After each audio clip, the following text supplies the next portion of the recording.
Hi, Mystery Recap here. Today, I'm going to explain an American drama thriller film called The Thinning. Spoilers ahead. Watch out and take care. It is 2039, and the Earth has become overpopulated. The human race is on the verge of dying. The United Nations declares that all nations must annually cut their populations by 5%.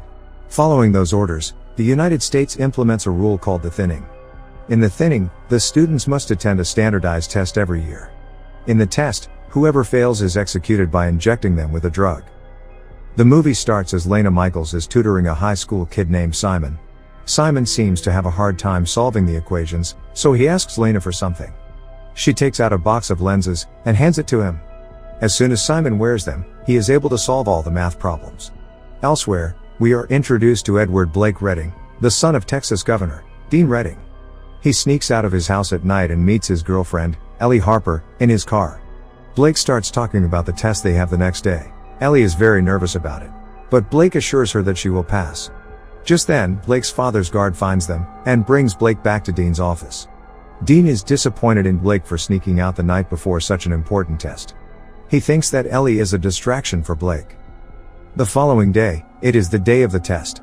Many students lined up outside the school. They have to go through an intense security check before entering. Blake asks Lena for one of her study lenses, but she is out of them. Lena and her friend, Kellen Woods, stand in the line to get inside. One of the students had cheats written in his arms. When he is caught, he tries to run away. The guards capture him.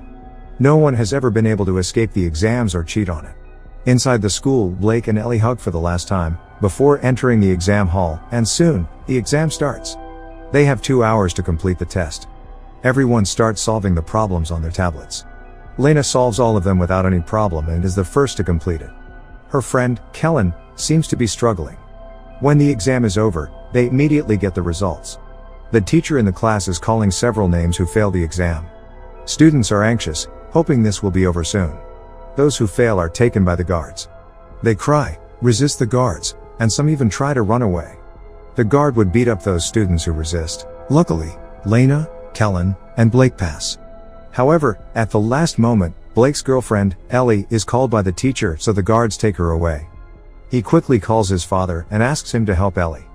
However, his father doesn't agree, saying that the law is the same for everyone. Frustrated, he runs to save her himself.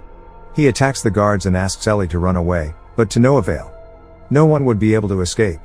Blake keeps trying to help Ellie, but there is nothing else he could do. It is now a year later, and 24 hours before the thinning test starts. It is Lena's little sister Corinne's very first thinning test. The doorbell rings. It is Lena's teacher, Ms. Birch, who has been taking care of Lena and Corinne like her own children since their mother's death. She tries to calm Lena down, because tomorrow is Corinne's first test and Lena worries about her sister, but she assures them that everything will be fine. Meanwhile, Blake records a video in his room. He intends to write all wrong answers in the test to teach his father a lesson. Cut to the day of the test. Lena drops Corinne to her kindergarten. In Corinne's class, they are presented with a video animation showing the current state of the Earth, so all nations must annually cut their populations by 5%. Some countries implemented rules like allowing couples to have only one child, while others executed the older generation. In America, however, the government decided to keep only the smartest ones and execute the others. These children are no exception. The children's test then starts. Their teacher is saddened because some of the children are going to be executed. Thankfully, Corinne passes the test. Lena and Kellen enter the school for their test as well. The test starts and finishes in no time. Meanwhile, Governor Dean finds Blake's recording and is agitated. He calls the test manager, Mason King, and orders him to pass Blake regardless of his score. Mason switches his score with Lena, making Lena fail. The test results are in, but to everyone's surprise, Lena's name is called too. She has failed the test. Ms. Birch stops the guard as they take her, claiming that she is her best student and there must be something wrong with the system. However, the results are final and cannot be changed. She hands Lena a key card so she can unlock the doors and escape. Blake is surprised to not have failed. The students who pass arrive at a school party to celebrate their results. Elsewhere, Dean is giving a speech as the governor, to declare his presidency for the President of the United States.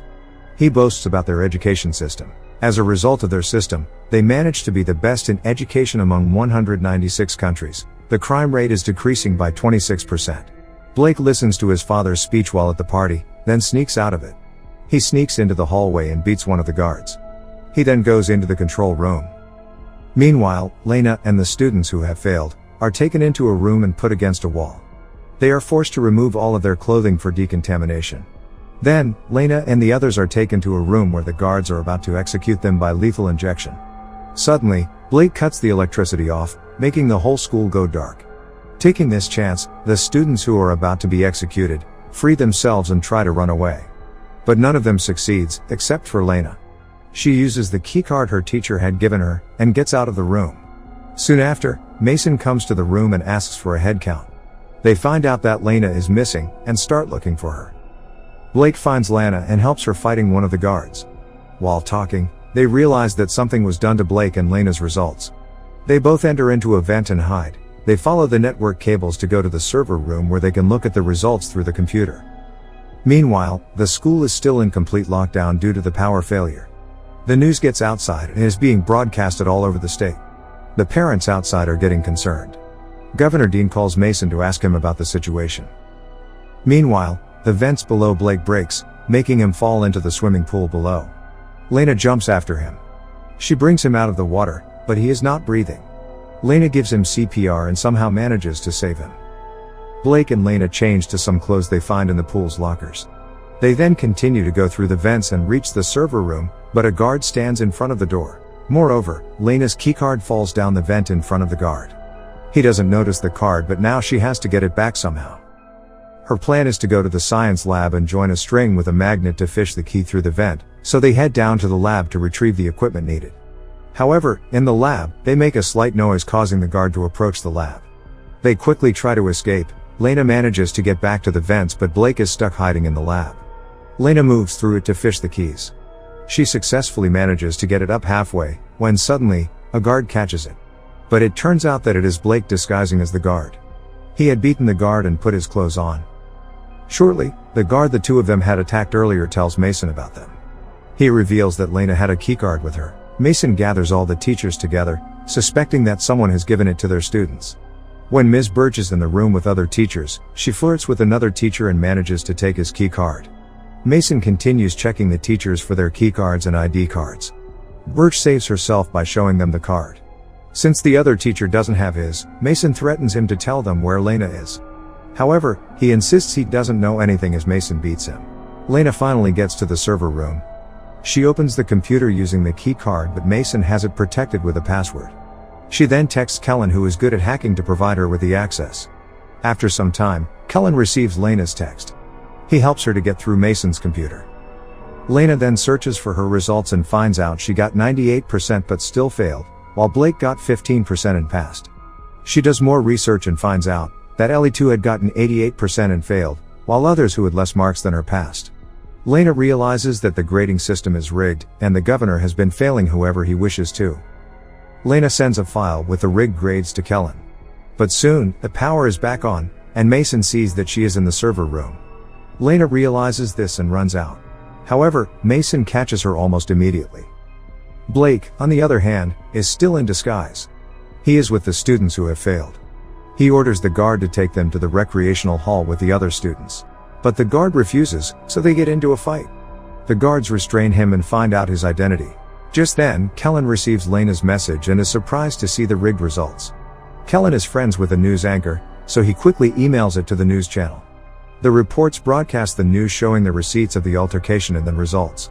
After the photos are leaked, the governor is called by his party head, who threatens to take his presidential candidacy back. Unwilling to let that happen, Dean Redding throws all the accusations at Mason, and pretends that he is innocent. He tries to prove this, so he has no choice but to execute all of those who actually failed, including his own son, Blake. At the school, Mason and the guards take Lena to the thinning room to execute her and the others. Blake is there too. Mason calls Dean to ask him if they should proceed to execute the students. But Dean tells him to stop. He wants the students who have actually failed to be executed, including his own son. The guards free Lena and other students who have actually passed the test. Lena kisses Blake, but the guards take him and the rest who have failed. They execute them by injecting them with a drug. As the lockdown ends, Lena is reunited with her younger sister, Corinne, and Miss Birch. Cut to a few hours later, we see the bodies of the executed students being taken underground in an elevator. The students start to move, revealing that the drug they were injected to be a sleeping drug. They stop when they reach a factory-like place. It is filled with goods being produced by the tech company Ashuru Global. Many people work in the factory. Just then, Blake is surprised to notice that one of them is actually Ellie, his girlfriend. This indicates that the students who are supposed to be executed are actually brought underground to work as slaves for a multi-million company. This was all planned by the government as a strategy to get free labor. Subscribe for more videos like this, turn on notifications, and leave a like to help the channel out. Thank you for watching.